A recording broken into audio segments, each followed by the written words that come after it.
Për zotin Veliaj, besoj fort domethënë që do ketë ato dosja është qepur shumë herë më mirë, jo ashtu siç do duhej.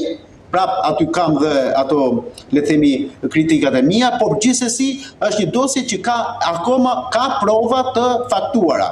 Zoti Veliaj ka 13 akuza mbi shtëpinë, jo 3, sa ka zoti Meta, 13, nga të cilat 9 janë akuza të provueshme tashmë nga vetë dëshmitarët e prokurorisë, sepse vetë biznesmenët të cilët janë pjesë e dosjes kanë tërhequr pothuajse të gjithë kanë tërhequr dëshmitë e tyre, duke ju kundërvënë tashmë zotit Veliaj.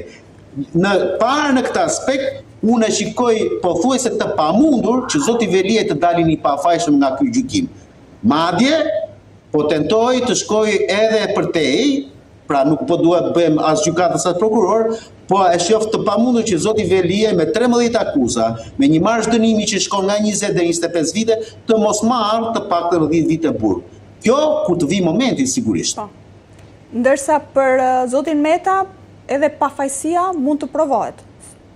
Edhe pafajësia mund të provohet, si kundër mund të provohet edhe një fajësi e lehtë e parashkruar tashmë nga ligji. Çfarë do të thotë që zoti Meta mund të pas 1 viti a 2 vitës mund të dalë nga burgu, por mos harrojmë një gjë, edhe në rast se ai do marrë një fajësi sado pak të lehtë, kjo fajësi po e paragjykoj tani gjithë vendimin, mund të ketë një dënim plotësues, si për ta larguar zotin Meta nga skena politike, dënim plotësues që mund të jetë një lloj si ai zoti Saliani, për shembull, që për 5 vite të mos ketë mundësi të marrë pjesë në jetën politike, të zgjidhet, le të themi, në një mënyrë apo në një tjetër.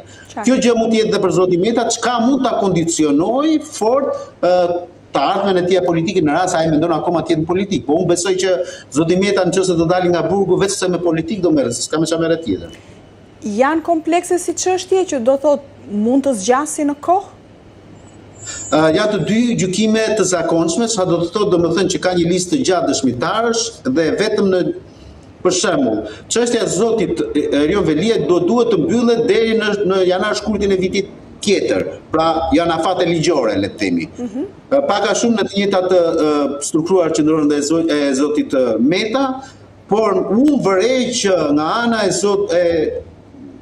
gjykimit që po ndodh me zotin Erion Veliaj ka një shtyrje të çështjes, ka një proceduralitet të shpikur nga ana e akuzës, e avokatisë dhe diku e justifikuar, sepse dhe unë po të isha në vend të Plarentit njëjtën gjë do bëja, por që po tenton me të gjitha mënyra që ta çojë gjyqin drejt le të themi shurjes së afateve të paraburgimit, ashtu si kundër ndodhi me zotin Vangjull Shtako, për ta marrë si referencë, ku ka pas 9 muaj u shuan afatet e paraburgimit dhe ai doli nga burgu dhe u gjykua në gjendje arresti shtëpiak.